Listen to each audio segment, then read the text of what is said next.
Bueno. Doctor, buenas noches. Muy buenas noches, ¿cómo están Buenas noches, ustedes? doctor. Bien, doctor, gracias a Dios. Muy buenas noches. ¿Cómo amanecimos hoy? Muy bien, doctor, gracias. Bueno, me alegra mucho. Buenas tardes, doctor. Buenas. Bueno.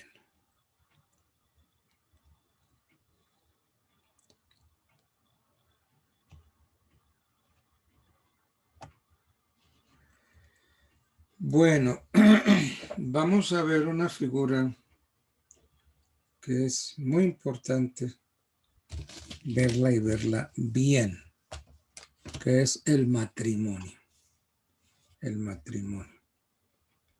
Porque es que el matrimonio ya ha sufrido un cambio, porque ya no es el matrimonio entre un hombre y una mujer, sino que también hay matrimonio de dos del mismo sexo.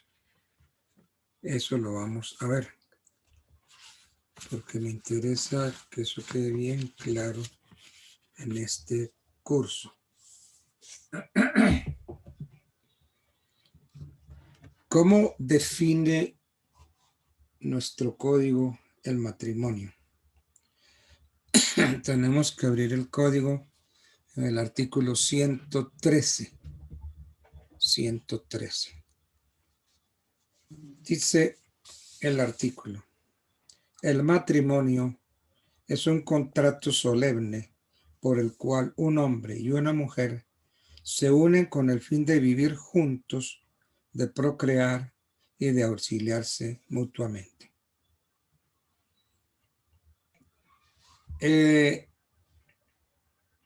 Es un contrato.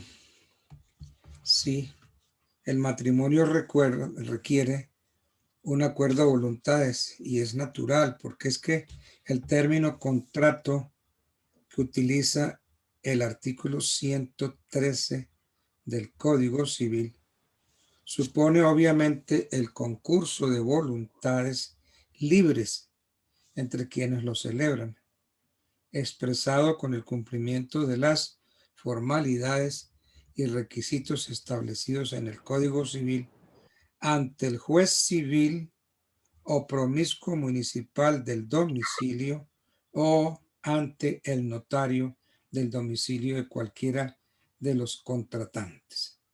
Esto es según sentencia C-112 de 9 de febrero del año 2000. Y lo vamos a ver más adelante.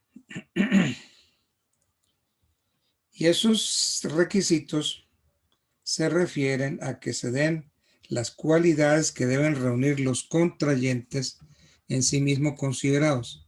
Es decir, los requisitos de fondo, los requisitos positivos de fondo es que no.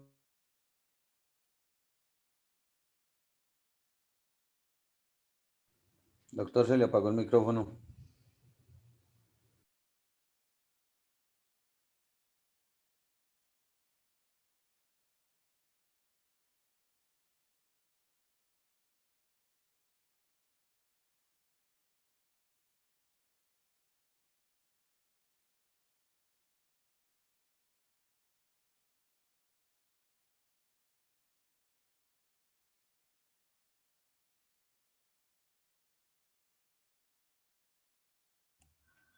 Ahora sí, ¿no?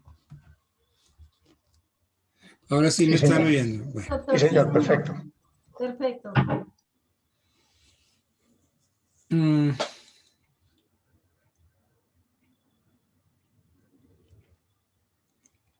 Entonces, analicemos ese artículo 113. un acuerdo de voluntades, es un contrato solemne por el cual un hombre y una mujer se unen con el fin de vivir juntos, de procrear y de auxiliarse mutuamente. Entonces ya vimos pues que realmente el matrimonio es un contrato, así lo dice el 113, y es un contrato solemne. La necesidad de guardarse fidelidad. La norma singulariza cuando prescribe que el matrimonio debe ser entre un hombre y una mujer, pues en verdad, en virtud de la monogamia, cada uno de los cónyuges debe guardarse fe, esto es, reservar sus cuerpos para la satisfacción ordenada de los apetitos sexuales dentro de un ambiente de ética y de respetabilidad y para las caricias y contemplaciones entre ellos.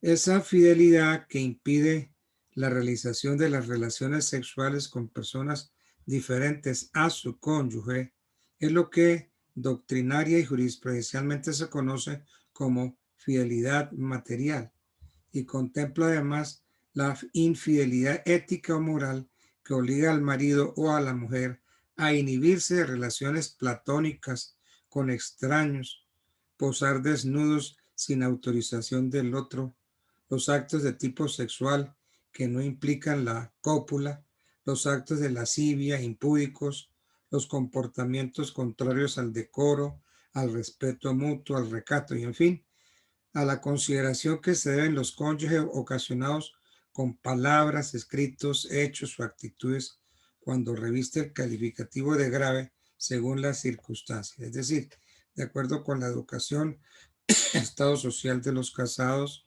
costumbres y tradiciones, con el entorno o el ambiente, los cuales, aunque no alcanzan a configurar trato sexual alguno, por lo menos constituyen violaciones al deber de fidelidad moral, como quiera que, por ejemplo, cualquier relación, aún simplemente sentimental, con personas diferentes al cónyuge, bien puede crear la apariencia o el aspecto exterior de una relación amorosa y por ende herir la susceptibilidad del cónyuge inocente.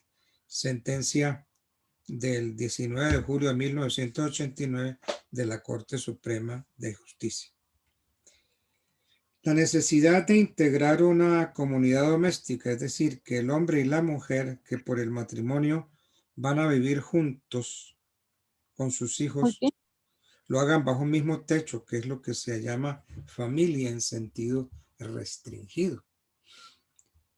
La satisfacción ordenada de las relaciones sexuales, pues el fin principal del matrimonio es la cohabitación, en que los casados pueden satisfacerse sexualmente, que es lo que consuma el matrimonio, haciéndolo válido siempre y cuando haya en cada uno de los casados la capacidad de procrear, así ellos se acuerden no tener hijos, pues la procreación es en el matrimonio civil una consecuencia, aunque se repite, es esencial que los cónyuges tengan la capacidad de tenerlos.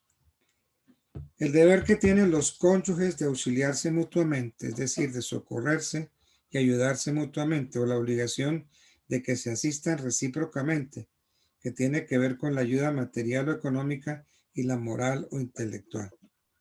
La primera se traduce en que se den los alimentos, entendiéndolos en sentido amplio, como se refiere. ¿Cómo dices eso, mamá?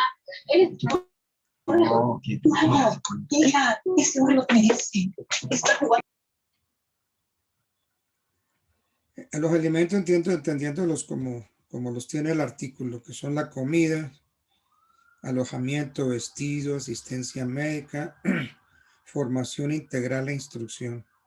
Y la segunda comprende lo que cada uno de los cónyuges pueda necesitar del otro frente a las dificultades de la vida, asistencia en la vejez, en las dolencias, que se acepten las situaciones de pobreza o enfermedad de alguno de los esposos, compartiendo las alegrías, las penalidades, el trato considerado digno y decoroso, la prestación de estímulos necesarios para el logro de las empresas en las que cada uno esté interesado. El artículo 176 del Código Civil ratifica esta obligación cuando dice, a más de guardarse fe, que los cónyuges deben ayudarse y socorrerse en todas las circunstancias de la vida. Y el artículo 179, que en su segundo inciso prescribe, los cónyuges deben subvenir a las ordinarias necesidades domésticas en proporción a sus facultades. ¿Qué requisitos hay para la validez del matrimonio? El matrimonio como contrato requiere para su validez o eficacia el cumplimiento de una serie de requisitos que la doctrina y la jurisprudencia han clasificado como de fondo y de forma.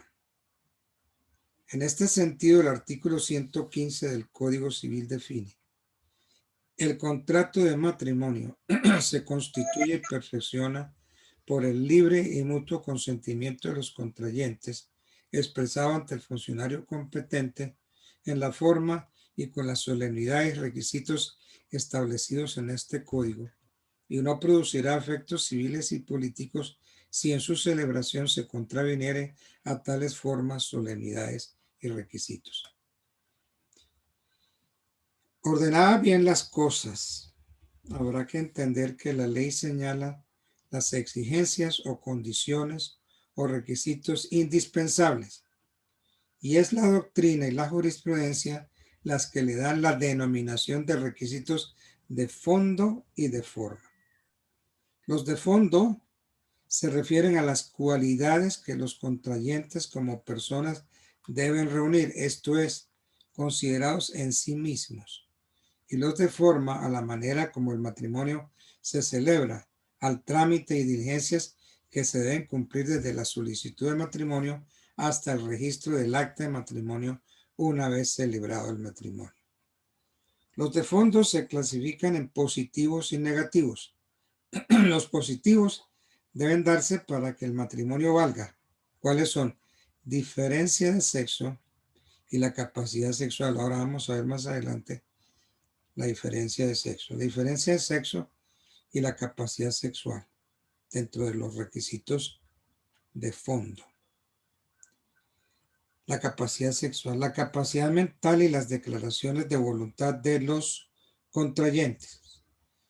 Los requisitos de fondo negativos no deben existir para no impedir la celebración matrimonial, es decir, que si ellos se dan, el matrimonio no podrá realizarse. ¿Cuáles son? La inexistencia de un vínculo de parentesco, la inexistencia de un vínculo matrimonial anterior y el homicidio del cónyuge. Ahora, los requisitos de forma pueden ser anteriores al matrimonio o coetáneos a su celebración o posteriores. Anteriores al matrimonio, la solicitud de matrimonio, el aviso al juez y su publicación. Coetáneos a la celebración, el funcionario competente, el lugar donde se celebra, la presencia de los contrayentes personalmente o representados por apoderados, la presencia de los testigos hábiles, la declaración de voluntad y el acto matrimonial. Y posteriores al matrimonio, el registro del acta matrimonial, a la cual se procederá con vista en la escritura de protocolización de las diligencias judiciales o administrativas correspondientes según artículo 68 del decreto 1260 del 70. Requisitos positivos de fondo son los que necesariamente tienen que existir para que el matrimonio sea válido, de suerte que si no se tienen, el matrimonio es anulable o inexistente por lo menos. ¿Cuáles son? Diferencia de sexo y capacidad sexual. Esos son requisitos de fondo. Conforme a lo estipulado en el artículo 113, el matrimonio es un contrato solemne celebrado entre un hombre y una mujer. Ello indica que sea de la esencia que las personas que se casan sean de sexos diferentes, que exista la determinación inequívoca de diferencia sexual, que ella esté definida. Entonces, el matrimonio debe cumplir con la cohabitación, la satisfacción ordenada de las relaciones sexuales para que pueda consumarse. Y esa satisfacción sexual constituye el fin principal del matrimonio. Ahora bien, de esa diferencia de sexo se deriva el cumplimiento de la consecuencia principal y más importante, que es la procreación, pues el matrimonio está encaminado a la producción de generación y a la procreación. Siendo por eso que quienes lo celebran deben, además de tener sexos distintos, capacidad sexual para realizar el acto sexual y para tener hijos. Otra cosa es que acuerden no tenerlos. Así el matrimonio pues no valdría, pero deben poder tenerlos aunque decidan no procrearlos. No se concibe un matrimonio donde la cohabitación no se dé, por ejemplo, porque no se tenga la potencia sexual, que es el caso de la impotencia cocundi, o sea, la falta de erección, o porque los defectos en la formación de los sexos impidan la cópula carnal. En ambos casos, el matrimonio sería inexistente. La capacidad mental o la capacidad por la edad se refiere a la plena capacidad reflexiva para quienes se casan, que entiendan para qué es el matrimonio. La ley considera que la tienen los mayores de edad, las personas que han cumplido 18 años, que es cuando ellas pueden ejercitar sus derechos y exigir sus obligaciones directamente, que es lo que se llama, lo que hemos estudiado a lo largo de la carrera, capacidad de ejercicio, que es distinta a la capacidad de goce, que es la aptitud legal para ser titular de derechos y obligaciones. La capacidad para contraer matrimonio es por regla general la misma para contratar, pero en tratándose del matrimonio se ha estimado que existen dos clases de capacidades, una plena y absoluta para los que están en mayoridad, que pueden celebrarlo con absoluta libertad cuando sí lo deseen, y una menos plena o semiplena o relativa que concede la ley a los púberes, esto es, a los varones mayores de 14 y menores de 18, y a las mujeres mayores de 14 y menores de 18.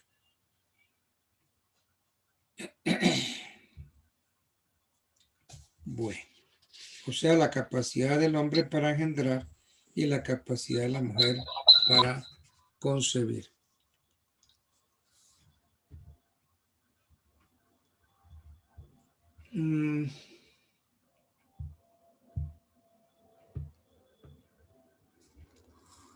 Entre los requisitos de fondo está la manifestación o declaración de voluntad. El contenido del artículo 115 del Código Civil legitima la exigencia de este requisito positivo de fondo cuando en su texto señala: el contrato de matrimonio se constituye y perfecciona por el libre y mutuo consentimiento de los contrayentes. Esa declaración de voluntad de que trata el 115 debe ser expresa, que de manera clara e inequívoca contenga el deseo de casarse y de estar libre de vicios del consentimiento, que en tratándose del matrimonio son el error, la fuerza o la violencia. Las personas que se casan pueden expresar su consentimiento de manera directa, es decir, personalmente. También la pueden hacer por apoderados, que cada uno de los cónyuges nombre conforme a la ley 57 de 1990. La declaración de voluntad matrimonial puede ser de forma, cuando quienes se casan se aceptan como marido y mujer, cuando dicen ante el juez civil municipal o promiscuo municipal del domicilio de la mujer, sin fórmulas especiales, sino de manera clara y perceptible o de viva voz, que contraen matrimonio. Se refiere esta declaración formal a pronunciar las palabras que contienen la voluntad matrimonial. Pero también tiene que ser de fondo o material, lo que significa lo que significa que los desposados deben tener cabal conocimiento de para qué es el matrimonio, es decir, que lo material y lo moral sea convivir juntos para integrar una comunidad doméstica, guardarse fidelidad, para tener hijos, para ayudarse, para socorrerse y para respetarse recíprocamente.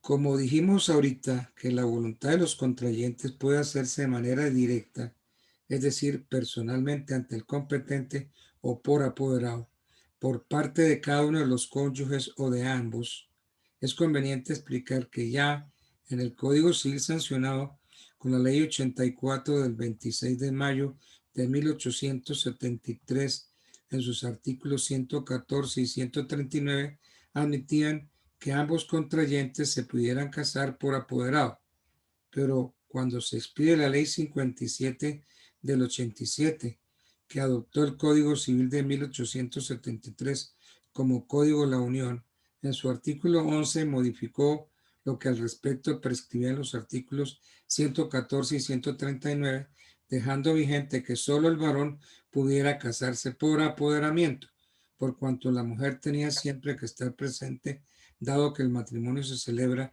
en el municipio donde ella tuviera su domicilio. Así decía la norma. El artículo 11 decía: puede contraerse el matrimonio no solo estando presentes ambos contrayentes, sino también por apoderado especial constituido ante notario público por el varón, hallándose ausente, debiendo mencionarse en el poder la mujer con quien ha de verificarse el matrimonio. Hoy, con la Ley 57 de 1990, se vuelve a permitir a ambos contrayentes casarse mediante apoderados. Hay unos requisitos negativos de fondo que, si existen, impiden el matrimonio. Por ejemplo, un vínculo matrimonial anterior. O sea que tienen que ser solteros los dos. No puede haber un vínculo de matrimonio anterior.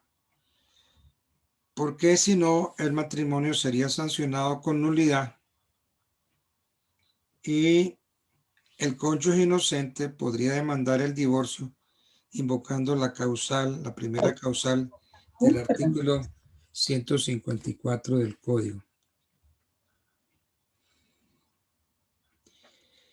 El derecho penal, o sea, la ley 599 del año 2000, que es el nuevo Código Penal, despenalizó el delito de bigamia porque se tenía ese delito.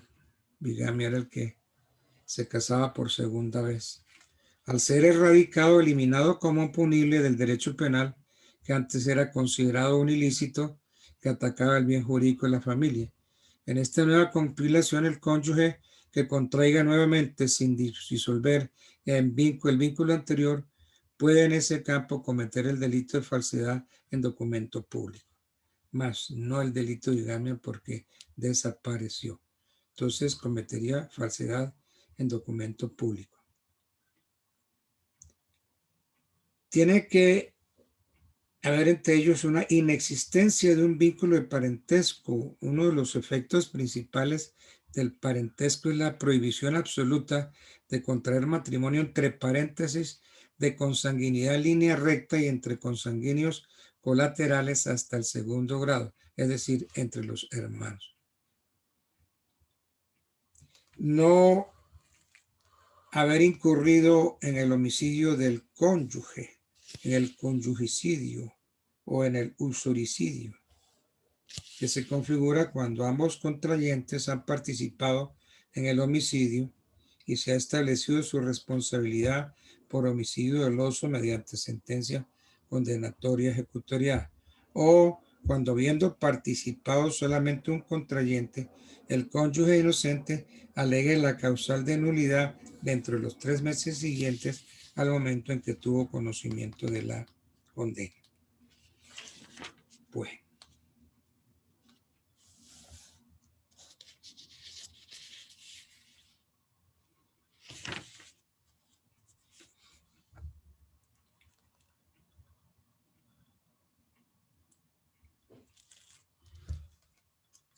Entonces el matrimonio se puede celebrar ante el juez civil municipal de el domicilio de cualquiera de los contrayentes. El 126 dice: el matrimonio se celebrará ante el juez del distrito de la vecindad de cualquiera de los contrayentes. Hay que agregar que además del juez civil municipal, también lo es el promiscuo municipal del domicilio o vecindad de cualquiera de los contrayentes. Ese es el funcionario competente. También lo vamos a ver, ahora vamos a ver cómo el notario es competente para celebrar matrimonio. El lugar de la celebración es el municipio de cualquiera de los contrayentes. La presencia de los contrayentes hoy pueden asistir directamente o mediante apoderados a manifestar su voluntad de casarse, y el poder debe ser solemne, es decir, debe constar en escritura pública. Si yo me quiero casar y no puedo, entonces otorgo poder. Tiene que haber testigos. Los testigos tienen que ser hábiles. Porque ¿cuáles son los inhábiles?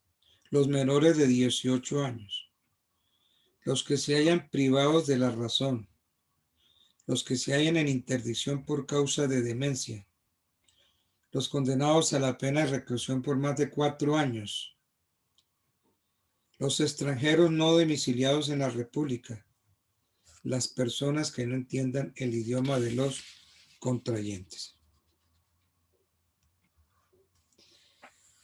Manifestación de la voluntad, sí. El artículo 115 predica que el contrato de matrimonio se constituye y perfecciona por el libre y mutuo consentimiento de los contrayentes expresado ante el funcionario competente.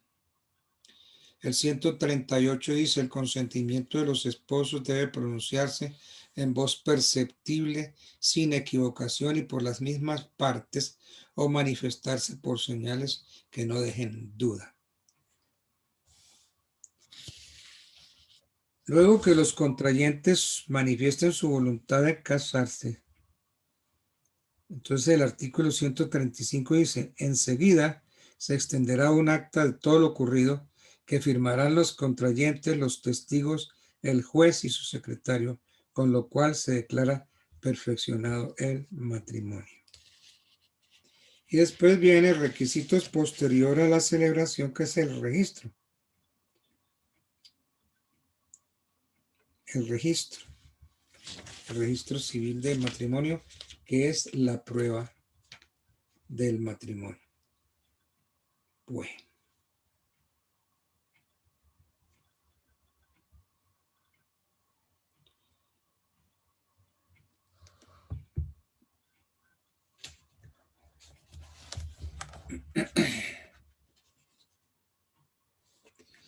Bien, entonces, a más del juez civil municipal y del juez promiscuo, nos podemos casar ante el notario. Esto lo regula el decreto 2668 de 1988, o sea, 26 de diciembre de 1988. Decreto 2668 de 26 de diciembre de 1968. En el artículo primero se prevé la celebración ante el notario del círculo de domicilio de cualquiera de los cónyuges. Entonces hay que hacer una solicitud escrita, presentada de manera personal o con apoderado ante el notario. A ver si yo tengo acá.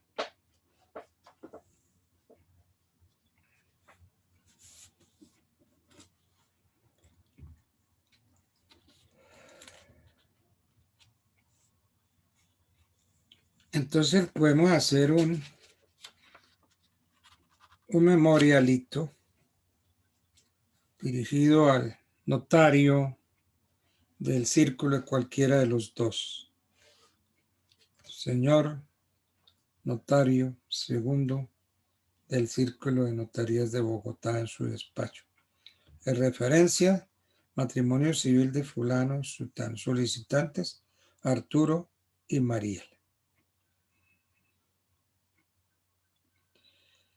Entonces, señor notario, Arturo tal, mayor de edad y residente en Bogotá, identificado con la cédula de ciudadanía número tal, expedida en tal parte, con libreta militar número tal, del distrito tal, hijo de Raúl y Marta,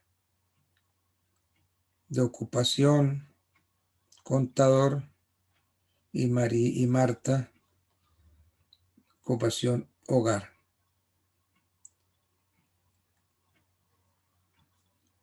Nosotros, sin impedimento legal para contraer matrimonio, manifestamos que es de nuestra libre y espontánea voluntad celebrar matrimonio civil conforme lo dispone el decreto 2668 de 1988. En consecuencia, le solicitamos admitir esta petición y ordenar la publicación del edicto de que trata el artículo 4 del precitado decreto, o sea, el 2668 del 88. Igualmente es nuestra voluntad legitimar con este acto, ya como tienen un hijo, entonces lo mencionan, Rubén. Entonces igualmente es nuestra voluntad legitimar con este acto a nuestro hijo Rubén, nacido el día tal, mes tal, del año tal, cuyo nacimiento fue inscrito en la notaría tal, el día tal, tal, tal. Es el momento que si tienen hijos, entonces los mencionen para que esos hijos queden legitimados por el matrimonio subsecuente de sus padres. Esa fue una legitimación que estableció el derecho de Justiniano. Legitimatio per subsequent matrimonium. Igualmente, nuestra voluntad legitimar con este acto a nuestro hijo Rubén, nacido el día tal, del mes tal, del año tal, cuyo nacimiento fue inscrito en la notaría tal, tal. Acompañamos a la presente petición los registros de nacimiento, los registros de nacimiento de Arturo y de Mariela y el registro de nacimiento del hijo de ellos, Rubén. Entonces usted, señor notario, conforme lo dispuesto en el... ¿Perdón? ¿Hubo una pregunta? Bueno. Entonces, del señor notario, atentamente fulanos y sutanos. Ese es matrimonio civil ante notario.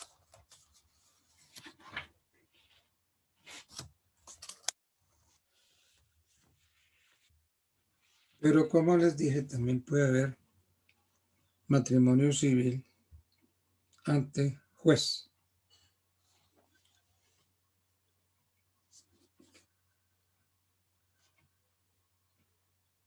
Bueno.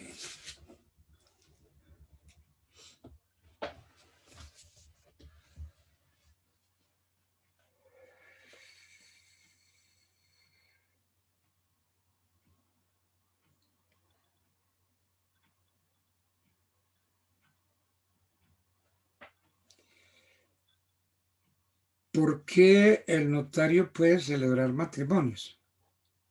Porque es que la ley 30 de 1987, mediante la ley 30 del 87, el Congreso revistió al presidente de la República de facultades extraordinarias por el término de 2 años para, entre otras competencias, autorizar la celebración del matrimonio civil mediante escritura pública. Entonces, en uso de las facultades otorgadas por la Ley 30 del 87, se dictó el decreto ley 2668 de 1988. Decreto ley 2668 de 1988 que autoriza la celebración ante notario del matrimonio civil, competencia que también conserva el juez civil municipal. Y el matrimonio se solemniza mediante escritura pública con todas las formalidades que tiene una escritura pública. Entonces tiene que hacerse una solicitud al notario. Esa solicitud debe hacerse por escrito, debe presentarse personalmente al notario por ambos interesados o por sus apoderados. Contenido de la solicitud. La solicitud de matrimonio debe indicar, primero, nombres, apellidos, documentos de identidad, lugar de nacimiento, edad, ocupación, domicilio de los contrayentes y nombre de sus padres. Segundo, manifestar en la solicitud que no tienen impedimento legal para celebrar matrimonio. Y tercero, que es de su libre y espontánea voluntad unirse en matrimonio. Entonces, aquí mismo, como les dije, cuando los interesados quieran legitimar a los hijos extramatrimoniales que no han sido reconocidos, deberán designarlos en la solicitud y aportar sus registros civiles de nacimiento. Anexos de la solicitud.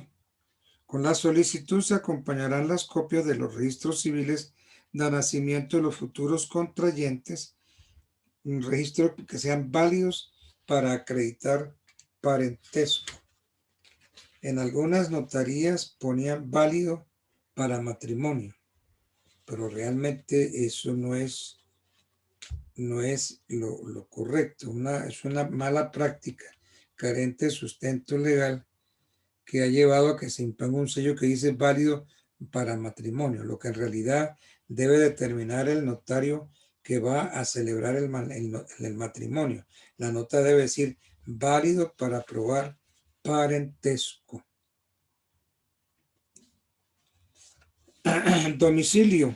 El Código Civil colombiano atribuyó en su artículo 126 la competencia para celebrar el matrimonio civil al juez civil municipal, pero también se puede celebrar ante el notario. El colon del inciso primero del artículo primero del decreto 2668 de 1988 dispuso que el matrimonio se celebrará ante el notario del círculo del domicilio de la mujer mediante escritura pública. Entonces, acordémonos que la jurisdicción de familia fue organizada por el decreto 2272 de 1989. En el literal B del artículo séptimo dice, por el cual se organiza la jurisdicción de familia, atribuyó la competencia para celebrar el matrimonio civil en única instancia a los jueces civiles y promiscuos municipales, sin perjuicio, digo yo hoy, de la competencia atribuida a los notarios por ley. Ya saben, decreto 2668 del 88.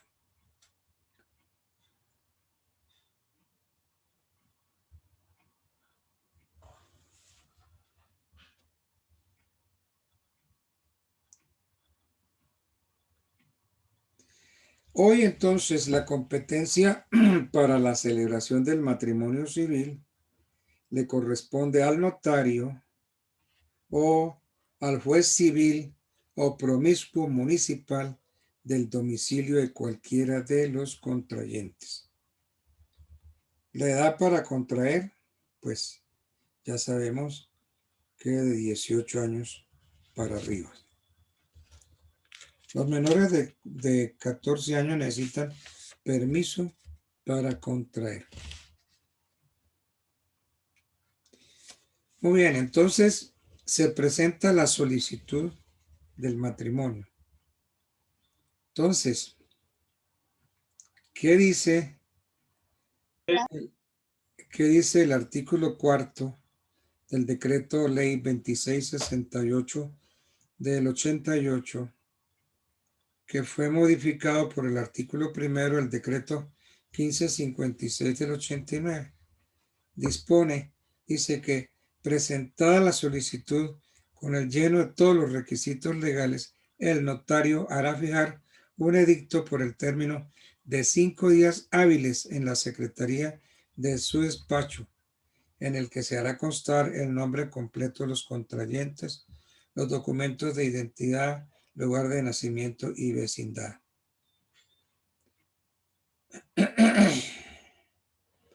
Si alguno de los contrayentes es vecino de un municipio distinto del círculo notarial, o si alguno de los contrayentes no tiene 6 meses de residencia en el círculo, se requerirá al notario de la vecindad para que fije el edicto. En este caso, el notario primero del círculo fijará el nuevo edicto por 5 días. Bien. Bien, ¿qué pasa con una persona que va a contraer por segunda vez?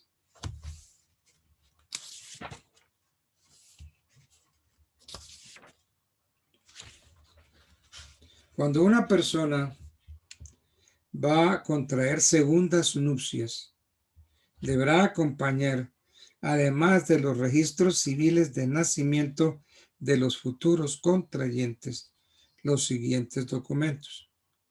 Conforme al artículo 3 del decreto 2668 de 1988, acompaña el registro civil de defunción del cónyuge con quien se estuvo unido en matrimonio anterior, o los registros civiles donde conste la sentencia de divorcio o de nulidad o de dispensa pontificia debidamente registrada, y un inventario solemne de bienes en caso de existir hijos. Bueno. El matrimonio de quien contrae segundas nupcias solo se autorizará cuando se presente copia auténtica de la providencia por la cual se designó curador a los hijos y la copia del inventario de los bienes de los menores. Si los hijos no tienen bienes propios de ninguna clase en poder del padre o de la madre, deberá el curador testificarlo. Así lo dispone el 170 del Código Civil. Si los contrayentes no tienen hijos, o si tienen hijos pero son capaces, no se requiere inventario de bienes. Bueno.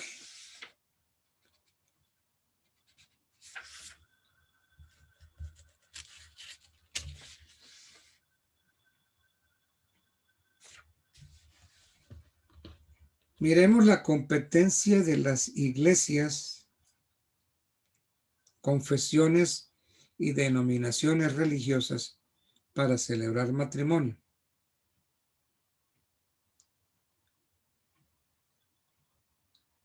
Es pertinente conocer lo relacionado con la competencia de las distintas iglesias y confesiones religiosas que hay en el país para celebrar matrimonio.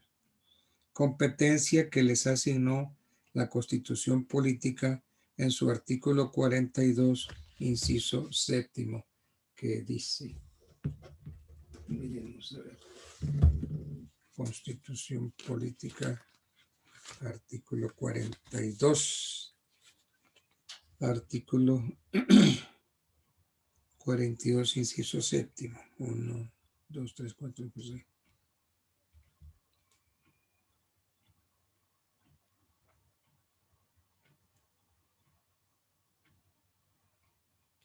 Dice, los matrimonios religiosos tendrán efectos civiles en los términos que establezca la ley. Entonces, no hay duda, dice la Constitución Política de Colombia, que los matrimonios religiosos tendrán efectos civiles en los términos que establezca la ley. El artículo 19 de la Constitución Política reconoció la libertad religiosa en el país y para reglamentar esta disposición constitucional se profirió la Ley 133 de 1994, que desarrolló el derecho de la libertad religiosa y de cultos reconocido en el artículo 19 de la Constitución Política.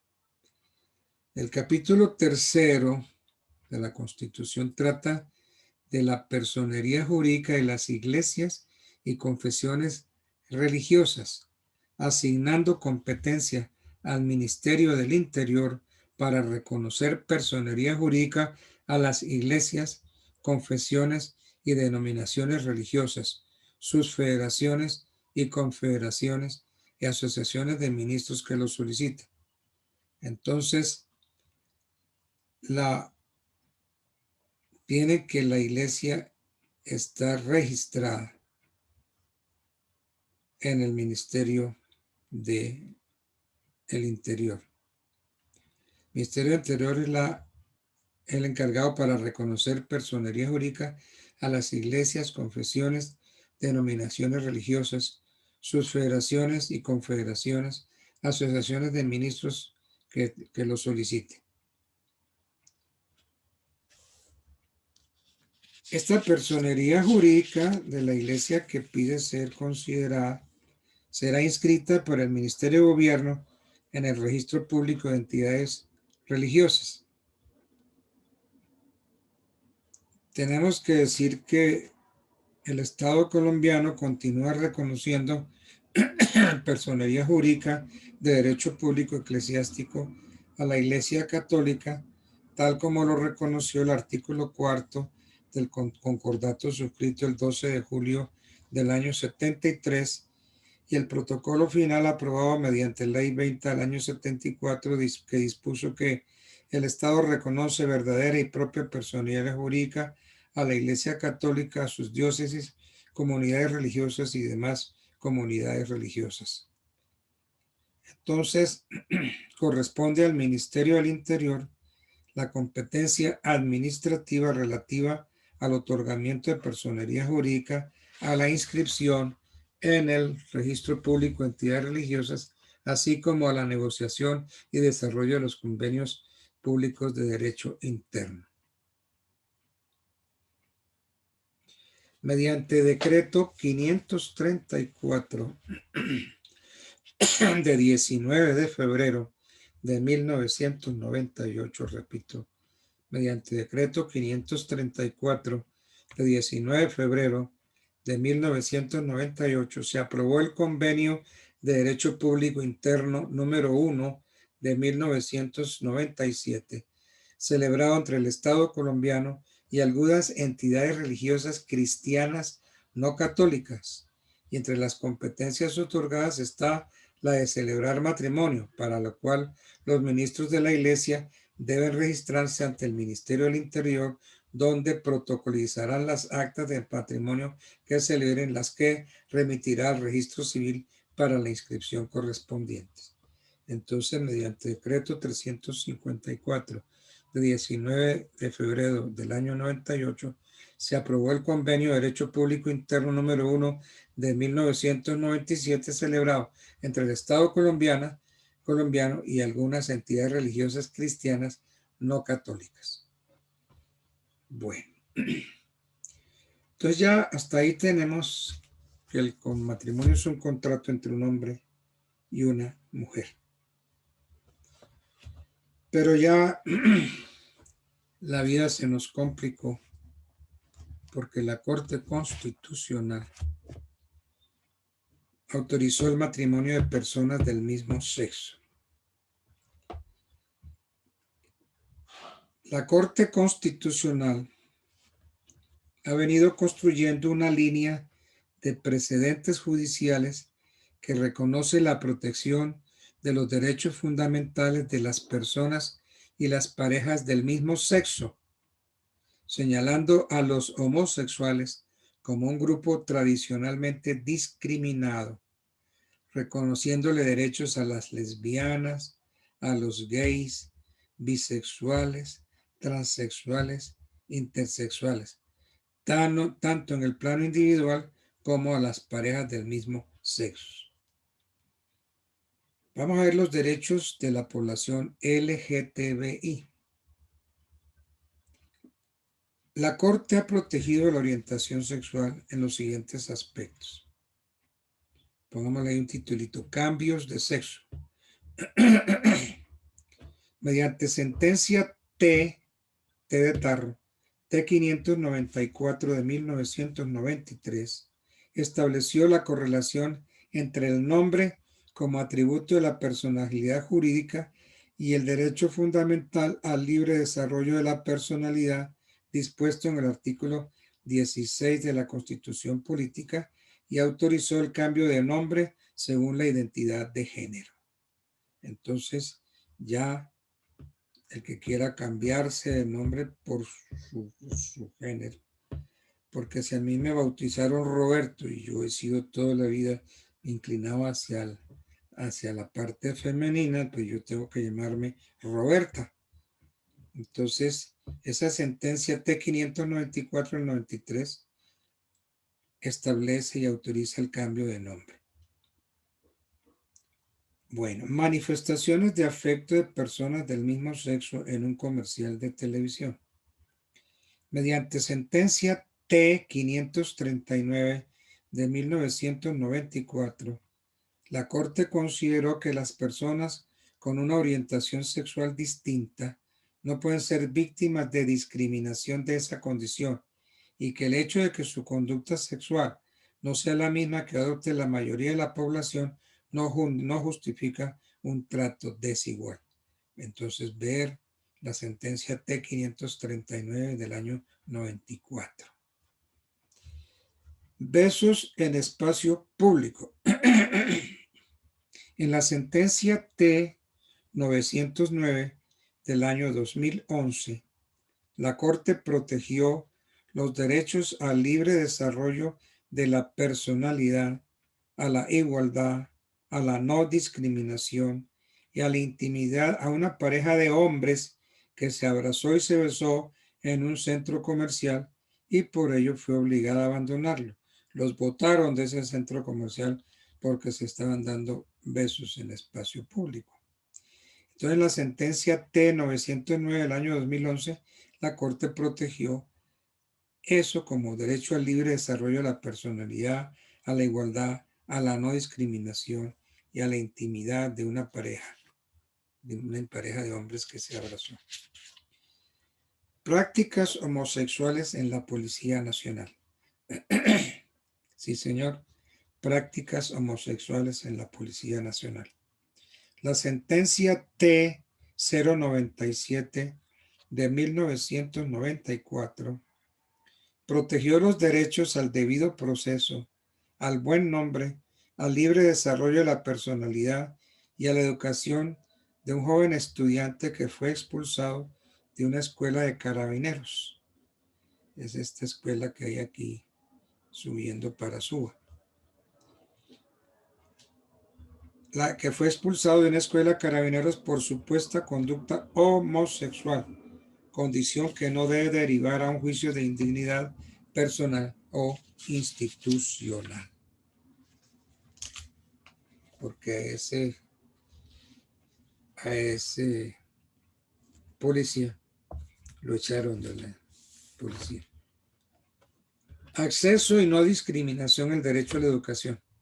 La sentencia T111 de 1998 protegió los derechos a la educación, al libre desarrollo de la personalidad, a la igualdad de dos jóvenes que no fueron admitidos en un plantel educativo en el que venían cursando sus estudios debido a su condición de homosexuales.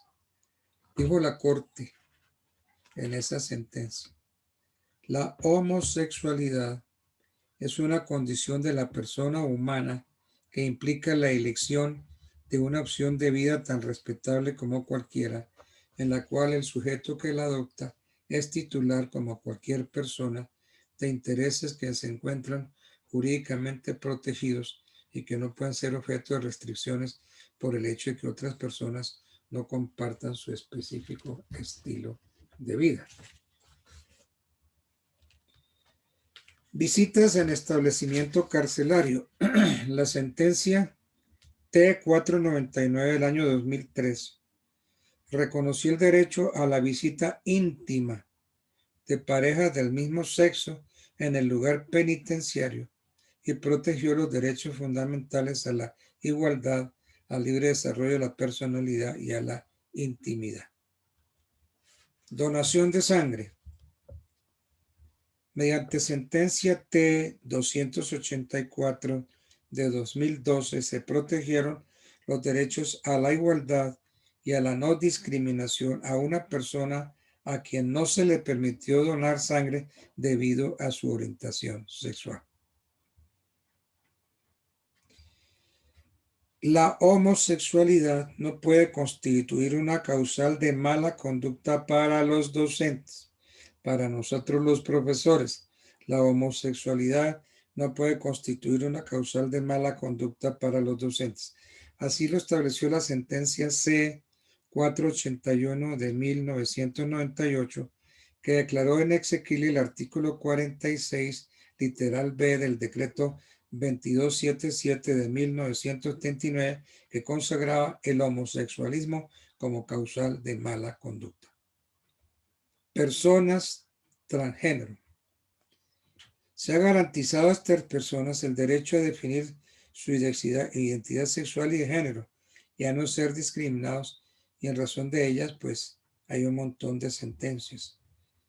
Por ejemplo, la T876 del año 2012, la T918 del año 2012, la T552 del año 2013, la T771 del 2013, la SU 337 de 1999, la T1033 del año 2008, la T977 del año 2012, la T086 del año 2014, la T063 del año 2015 y la T062 del año 2011.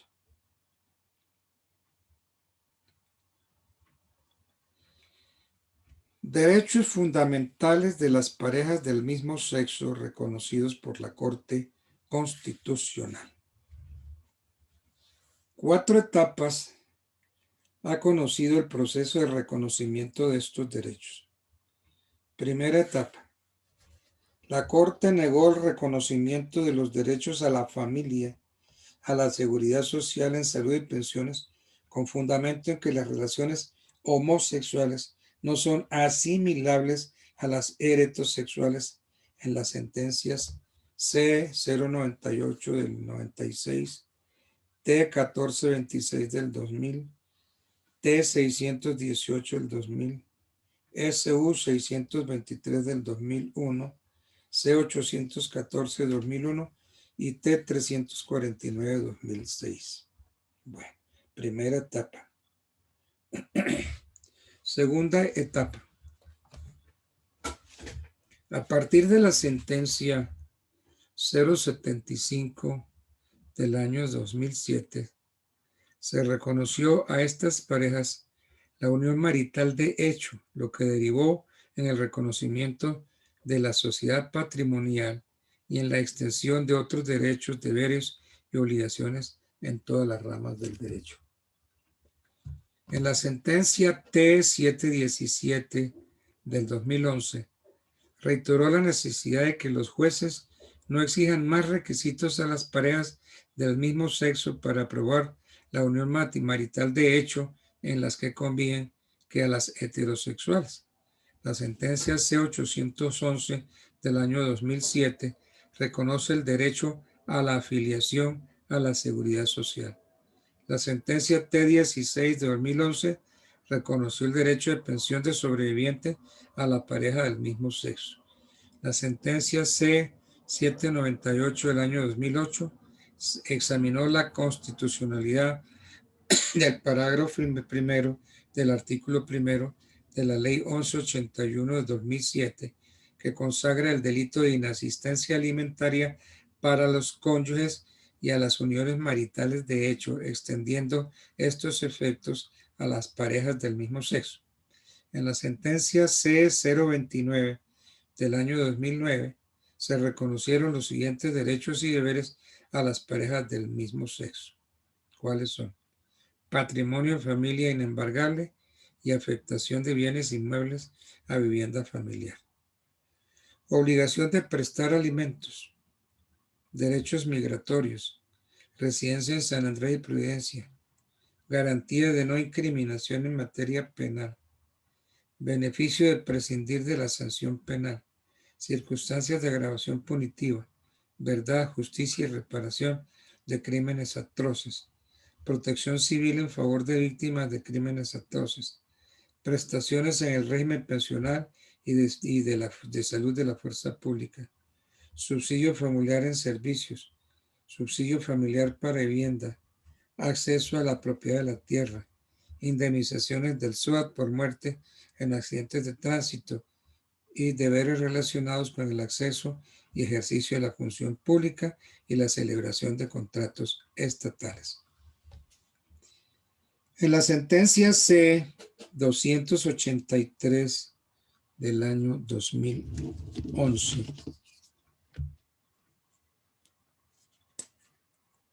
repito,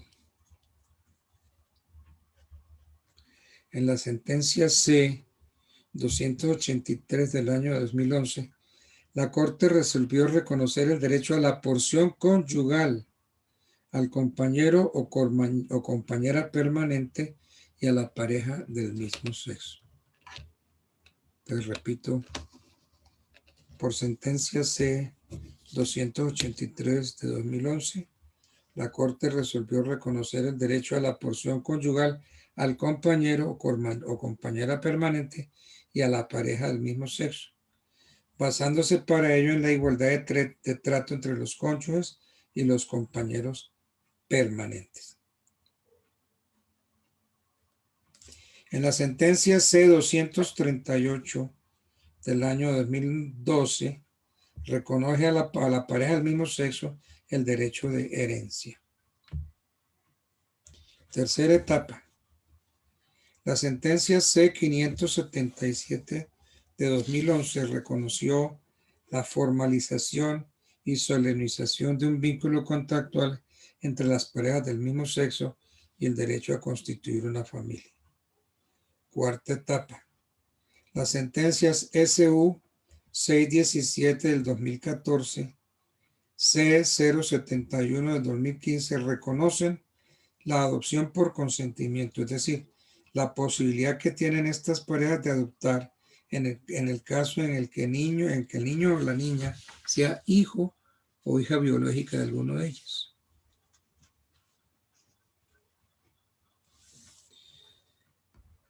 Bueno.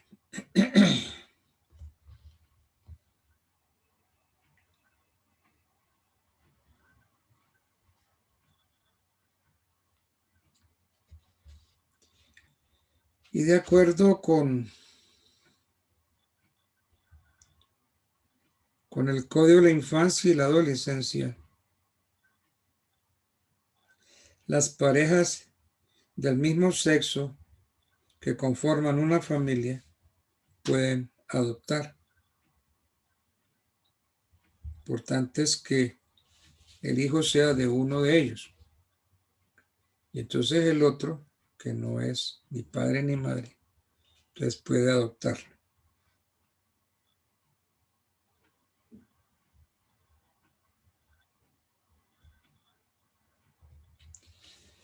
Sentencia SU 214 del año 2016. Acuérdense ustedes que la Corte le dio al Congreso 2 años para legislar sobre los matrimonios del mismo sexo. Como no lo hizo, entonces, no habiendo cumplido el Congreso de la República en el término fijado por la Corte Constitucional, o sea, 2 años, lo que hizo en la sentencia C-577 del 2011, con la reglamentación de un matrimonio entre las parejas del mismo sexo, procedió el Tribunal Constitucional a estudiar una acción de tutela en sentencias de unificación, a autorizar la celebración de un matrimonio civil entre parejas del mismo sexo, para lo cual se habilitó la competencia de los jueces civiles municipales y de los notarios. Entonces, mediante la sentencia SU 214, proferida el 28 de abril de 2016, entonces se aceptó la celebración del matrimonio civil entre parejas del mismo sexo. Vamos a ver la justificación de la Corte. Comenzó la Corte por justificar su decisión a la luz del artículo 42 de la Carta Política, señalando de manera expresa que el matrimonio surge del vínculo entre un hombre y una mujer. Dice la Corte, descripción normativa que si bien consagra un derecho en favor de las personas heterosexuales, no contempla una prohibición para que otras lo ejerzan en igualdad de condiciones, no excluyendo la Constitución la posibilidad de que este vínculo se celebre entre mujeres o entre hombres también. Señalando que en la hermenéutica constitucional la enunciación expresa de una categoría no excluye la existencia de otras, incorporando per se la regla de interpretación. Una regla que dice inclusio iuris ex exclusio alterius. Pues dice la Corte, la Carta Política no es una norma general escrita en lenguaje positivo.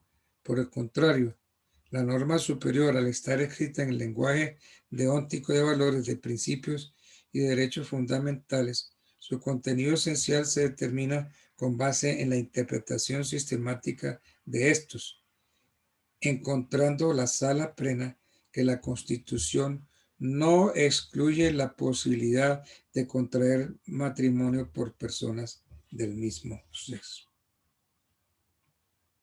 Entonces, con esa sentencia, la Corte admitió el matrimonio de personas del mismo sexo.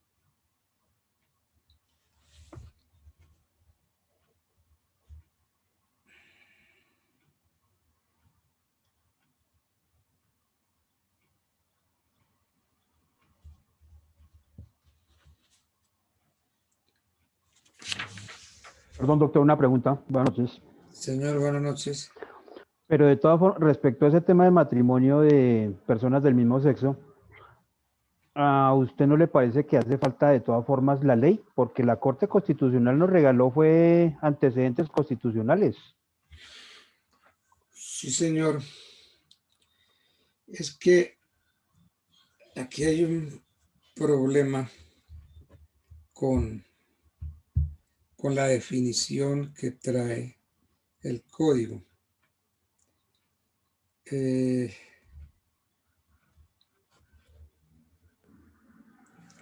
que el significado social y jurídico de la palabra matrimonio, la Corte le ha cambiado el contenido. Por ejemplo, dice la Corte que la procreación no es un fin. Perdón, que la procreación es un fin, mas no es un elemento esencial del matrimonio. Usted tiene el Código Civil ahí a la mano para que me lea el artículo 113. Un segundito, doctor.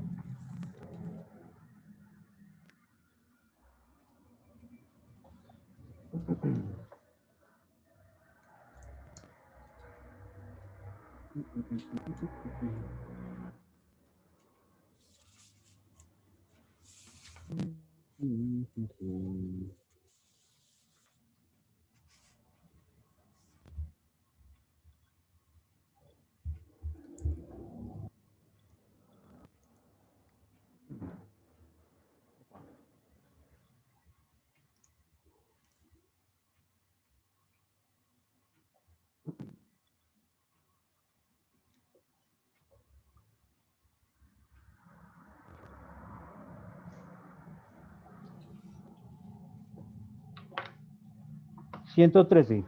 Perdón. Título cuarto del matrimonio. Artículo 113. Definición.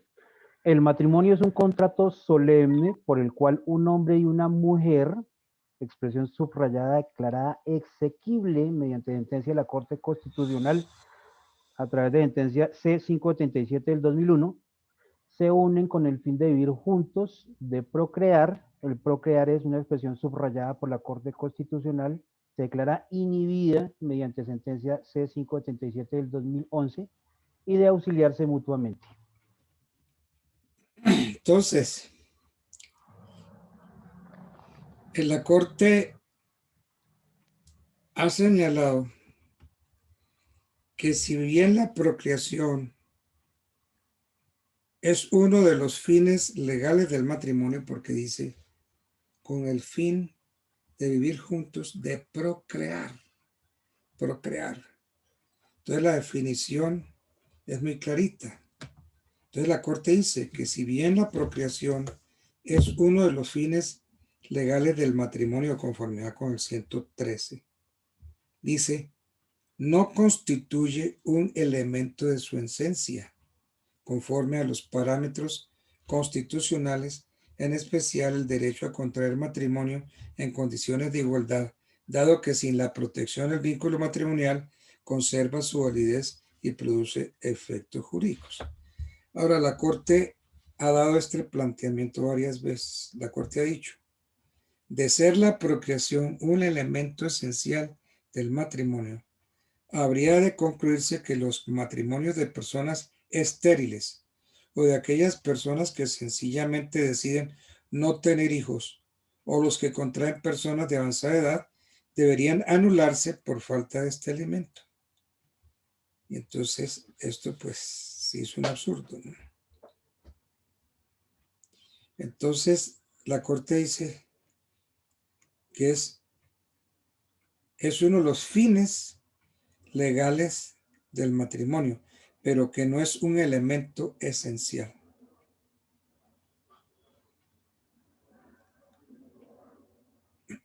¿Sí ve?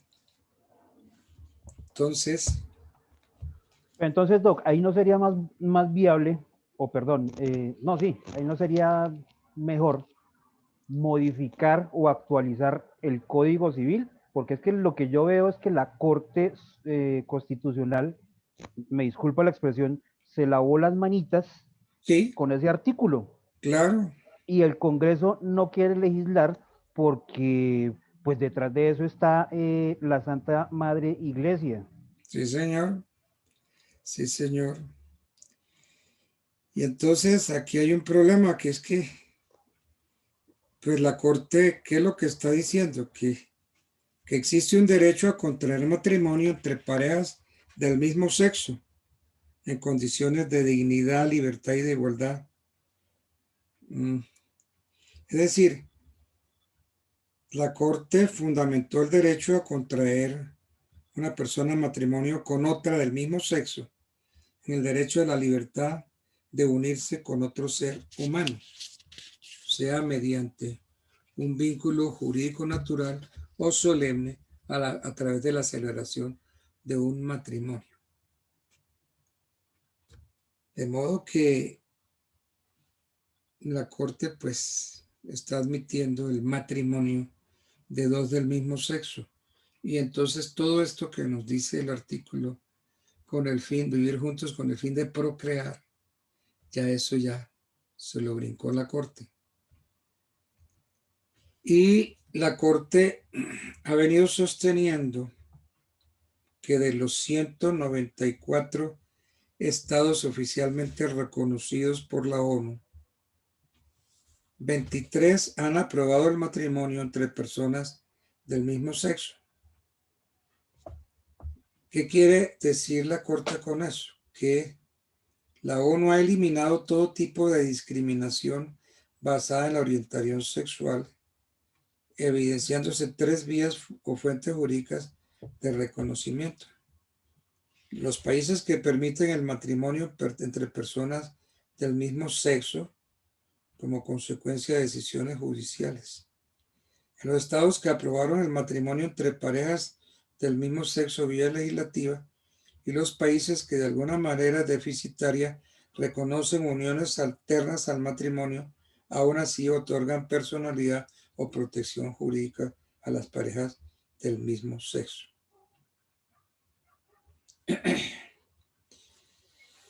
La Corte analiza el matrimonio entre parejas del mismo sexo y bloque de constitucionalidad. Dice la Corte ha dicho, este derecho es consagrado, entre otros instrumentos internacionales, por la Declaración Universal de Derechos Humanos en su artículo 16, el Pacto Internacional de Derechos Civiles y Políticos, artículo 23, y la Convención Americana sobre Derechos Humanos, artículos 17 y 24. Recientemente, en sentencia de febrero 26 de 2016 en el asunto Duque contra Colombia, la Corte Interamericana de Derechos Humanos reiteró sus precedentes sobre el principio de no discriminación entre parejas del mismo sexo. Comillas. La Corte Interamericana ya ha establecido que la orientación sexual y la identidad de género de las personas son categorías protegidas por la Convención. Por ello está proscrita por la Convención cualquier norma, acto o práctica discriminatoria basada en la orientación sexual de la persona. En consecuencia, ninguna norma, decisión o práctica de derecho interno, sea por parte de autoridades estatales o particulares, pueden disminuir o restringir de modo alguno los derechos de una persona a partir de su orientación sexual. Entonces, ¿qué quiere decir la Corte con todo esto? Que las normas constitucionales atinentes a la conformación de una familia y a la celebración de un matrimonio deben interpretarse armónicamente con los estándares internacionales que existen en la materia. Pero quiero entrar ahorita a ver efectos jurídicos de considerar que uniones solemnes entre parejas del mismo sexo son contrato civil, pero no matrimonio. Es que ese es el punto. Para mí ese es el punto. Ellos celebran contrato civil, pero no matrimonio, porque están violando, la Corte se ha prestado para eso. ¿Dónde queda la procreación? Bajo este título, efectos jurídicos de considerar que uniones solemnes entre parejas del mismo sexo son contrato civil, pero no matrimonio. Quiero decirles que concluyó la Corte que la interpretación de que las parejas del mismo sexo deben realizar un contrato solemne que no configura un matrimonio civil conduce, entre otros, a los siguientes resultados. No se constituye formalmente una familia.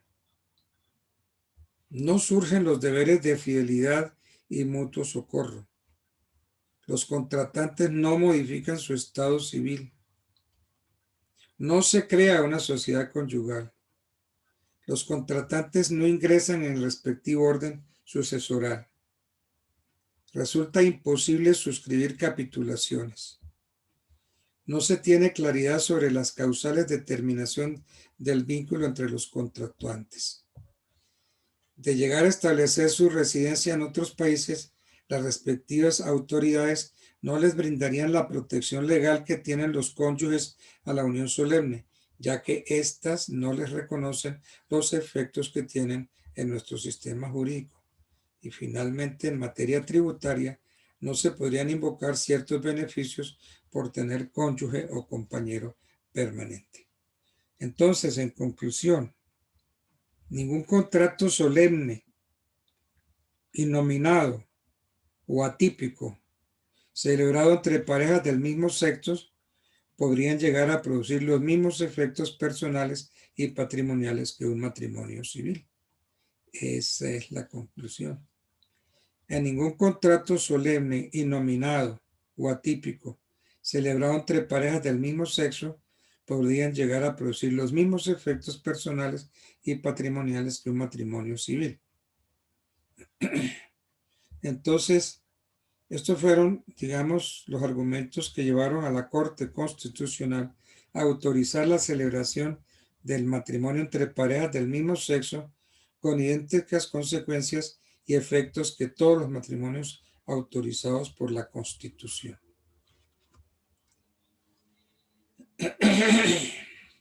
Profe, Señor, excelente su exposición ahí, pero ahí sí me dejó como, queda uno como medio atónito, ¿no? Porque pues si dice que no surte los mismos efectos que si fuera en el matrimonio, que solamente es un contrato. sí, Por ejemplo, por allá en Medellín, que falleció una pareja que tenía como tres parejas, algo así, digamos, y que eran pues todos hombres. Y entonces, pues ahí le concedieron la pensión, a cada uno le dieron su porcentaje. En ese caso, entonces, ahí cómo se habría hecho si no surge los mismos efectos. terrible. Eso es lo que se llamó el matrimonio en Trieja. Eso. El matrimonio en Trieja. Déjeme buscar por aquí, yo debo tener algunas notas sobre ese matrimonio en Trieja.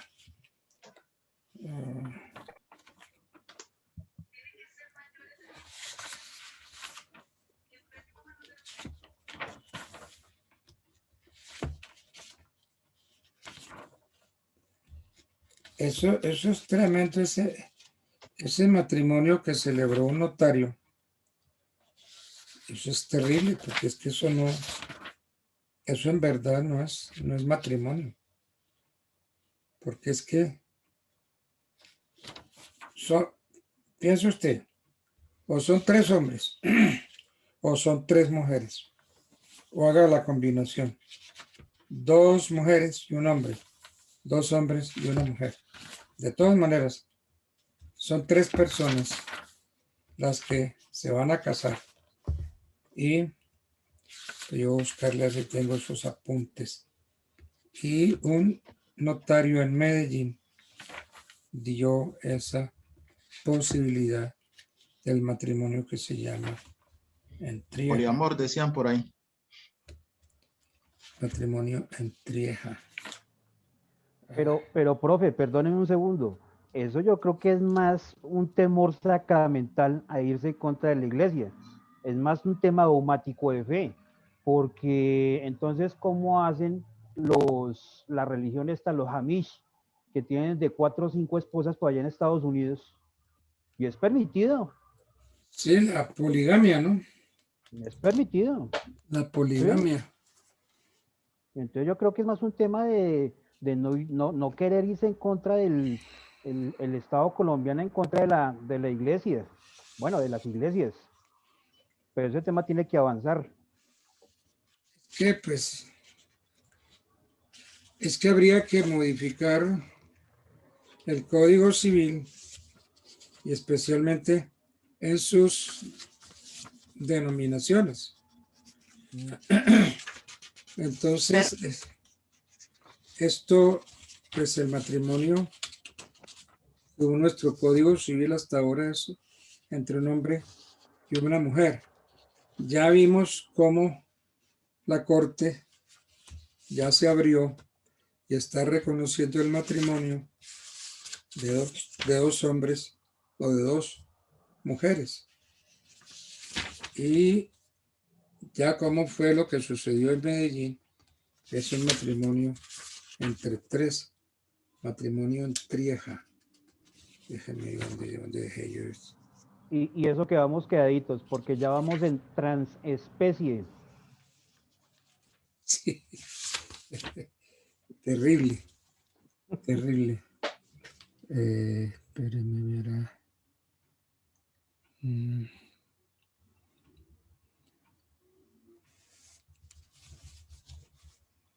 Ya no sé. Yo quería esa anotación por aquí.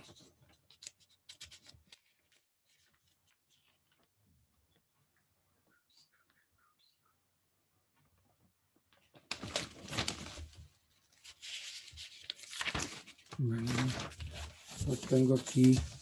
Sí tengo, es que esta cantidad de puntos que tengo yo. Sí tengo esto del matrimonio en Trieja, que se los voy a buscar. Entonces, mm, los efectos jurídicos que producen esos matrimonios de parejas del mismo sexo son contrato civil, pero no matrimonio.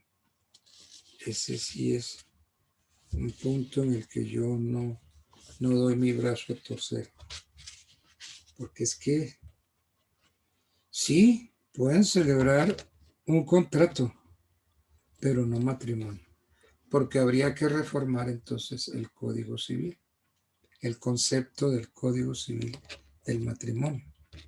Es un acto por el cual un hombre y una mujer se juntan para convivir y procrear. Entonces celebraron un contrato solemne, sí, pero no es matrimonio. Porque Mira, profe. mire, no se constituye formalmente una familia.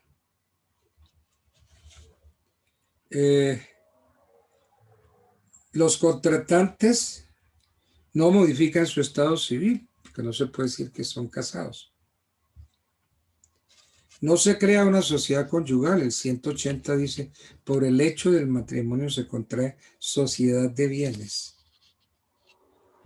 Los contratantes no ingresan en el respectivo orden sucesoral. Óigame, las capitulaciones matrimoniales de que trata el artículo 1771 del código tampoco sería posible. No podrían hacer capitulaciones matrimoniales. Creo que es el 1771. Sí, se conocen con el nombre de capitulaciones matrimoniales las convenciones que celebran los esposos. Aquí hay una redacción un tanto apresurada, porque los que celebran capitulaciones matrimoniales no se han casado, no son esposos, porque dice, se conoce con el nombre de capitulaciones matrimoniales las convenciones que celebran los esposos antes de contraer matrimonio. Y entonces, si estamos hablando de esposos, es porque ya contrajeron una especie de matrimonio, relativa a los bienes que aportan a él, a las donaciones y concesiones que se quieran hacer el uno al otro de presente o de futuro. Entonces, no podrían hacer la escritura pública de una capitulación matrimonial. Eso serían efectos jurídicos de considerar que las uniones solemnes entre parejas del mismo sexo son contrato civil, mas no matrimonio.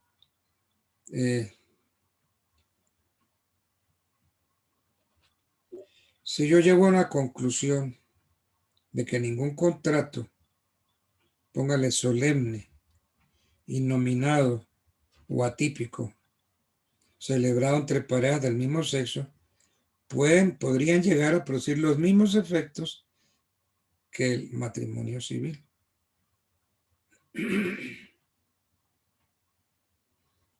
Bueno, yo tengo acá una minuta para el matrimonio del mismo sexo que creo haber enviado hoy a uno de ustedes. Bueno, hay un inventario solemne de bienes. La persona que quiera volverse a casar. Es que la persona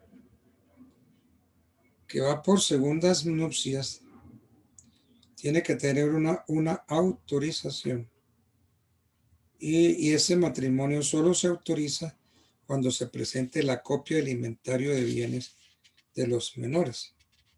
Ahora, si los contrayentes no tienen hijos o si estos son capaces, no se requiere inventario de bienes.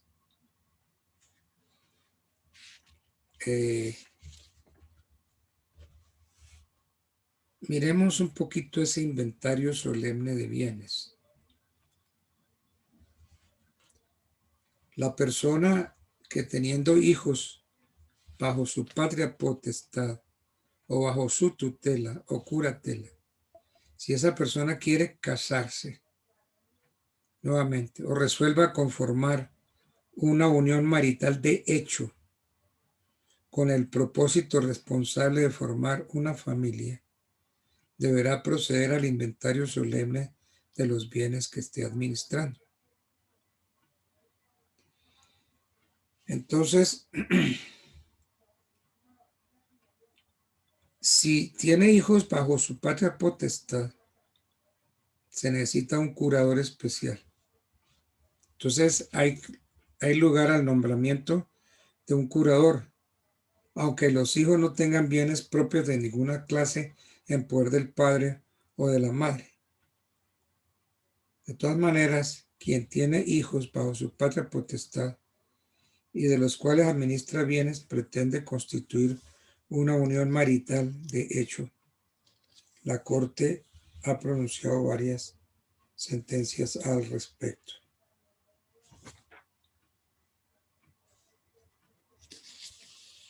Que no hay bienes. Bueno, en caso de no existir bienes de los que sean titulares los menores, la solicitud debe tener la designación del notario a quien se dirija, nombres, apellidos, documentos, lugar de nacimiento, etc. Y declaración de que no existen bienes de menores dentro de sociedad conyugal anterior.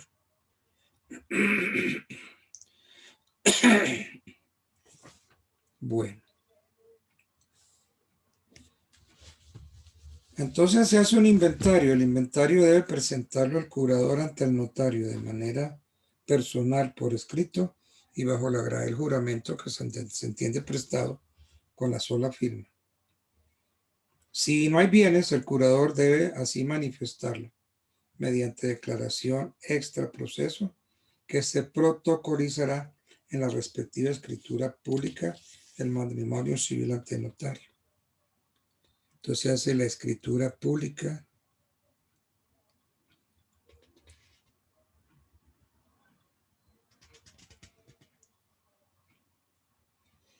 ¿Qué requisitos se necesitan para autorizar matrimonio en segundas nupcias? El matrimonio solo se autorizará cuando se presente la copia del inventario de los bienes de los menores.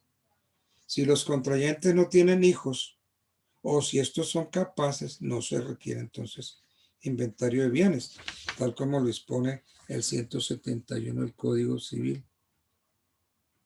Entonces, hay también una prohibición de autorizar matrimonio sin la presentación del inventario solemne de bienes.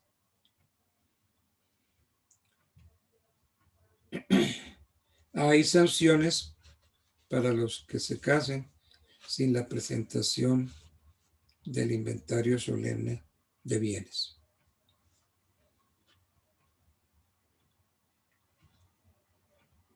Bueno.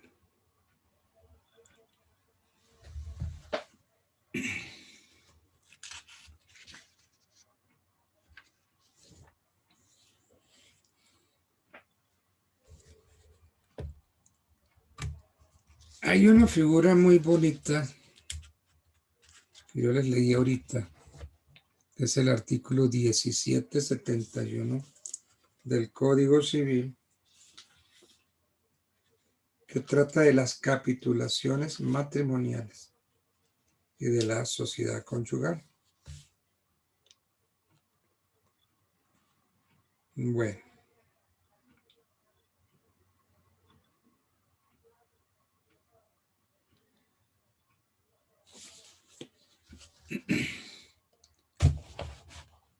Me gustaría ver un poquitico eso.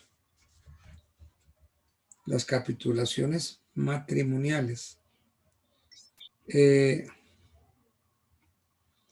régimen de las capitulaciones matrimoniales, como se los dije ahorita, descansa sobre las disposiciones del 1771 del Código Civil, que las define y determina su estructura. ¿Qué son las capitulaciones matrimoniales para el código? Dice, las convenciones que celebran los esposos antes de contraer matrimonio. Ahí pues ya hay una impropiedad porque antes de contraer matrimonio no somos esposos. Pues a menos pues que la esponsalía pues haya cambiado, ¿no? Pero no, la esponsalía no ha cambiado. Entonces, son convenciones que celebran los novios antes de contraer matrimonio relativas a los bienes que van a aportar al matrimonio, a las donaciones y a las concesiones que se quieran hacer el uno al otro.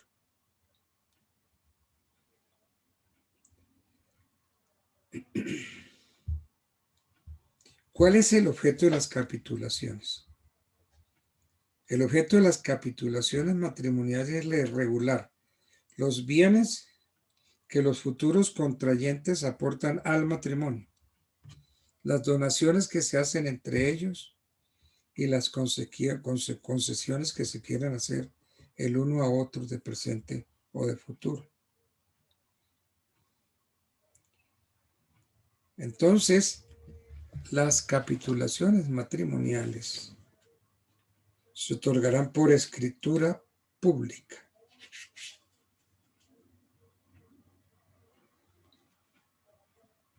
Pero esa escritura pública solamente produce efectos si hay matrimonio. Entonces, ha pasado que el novio hábil le dice a la novia, pues, yo me voy a casar contigo, pero yo necesito estar un poquito asegurado. ¿Por qué no me colocas a mi nombre la casa tal o la finca tal? Y entonces hacen un contrato de capitulaciones matrimoniales. Entonces se dice que antes de contraer matrimonio, pues fulana pone a nombre de fulano la casa tal, la finca tal. Y que en consecuencia correrá la escritura pública. Muy bien, entonces esa capitulación matrimonial se hace. Ella le corre escritura pública de la casa y él queda feliz, dichoso y va y la registra. Entonces la pregunta es, ¿ya este cristiano es dueño de esa casa? Porque es que le sacó a ella, antes de casarse, le sacó una escritura pública donde le transfiere la propiedad de un inmueble. No, porque es que las capitulaciones matrimoniales sí se otorgan por escritura pública, pero hay un articulito por acá que dice el 1778. Las capitulaciones matrimoniales no se entenderán irrevocablemente otorgadas sino desde el día de la celebración del matrimonio. Entonces, mijito, ella le corrió escritura pública sobre la casa antes de contraer matrimonio. Entonces ella dijo muy claro que hacía capitulaciones matrimoniales. O sea que un contrato que celebran los esposos antes de contraer matrimonio. Y entonces bajo ese contrato ella le corrió la escritura pública de un inmueble y él fue y la registró ya y se sintió feliz porque es dueño de la casa. No, señor. Acuérdense que el 1778 dice claramente: las capitulaciones matrimoniales no se entenderán irrevocable otorgadas sino desde el día de la celebración del matrimonio. Entonces, si no hay matrimonio, se josejo. No pudo hacerse la propiedad de ese inmueble. Figura en la escritura como dueño, Bueno.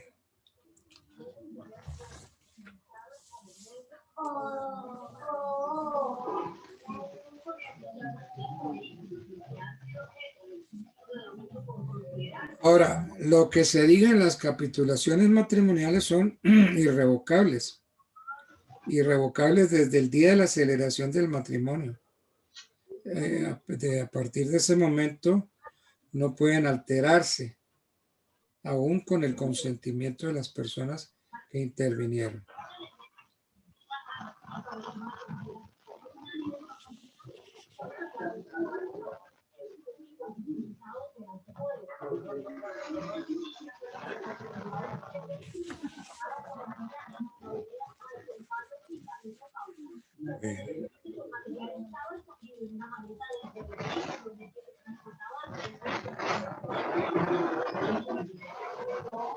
Bueno, son las 7:41.